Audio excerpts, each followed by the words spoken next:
বেশি দিস না, বেশি দেবো না। একদম তুই হু করে ঢালিস না, একটুখানি পরে আবার নেবো। ব্যাস আর দিস না, আর দিস না। যার খিচুড়ি খেতে হ্যাঁ ভালোবাসে ঠিক আছে, সে আবার বলছে চাইবো তো, একেবারে তো বেশি ঢাললে হয় নাকি? খিচুড়ি কম দিতে।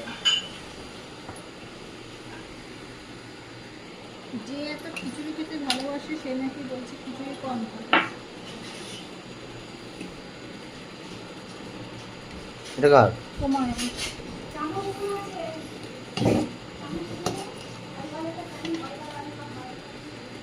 কেমন হয়ে গেল মানে? কি বলছে? না কোন আলু ভাজা?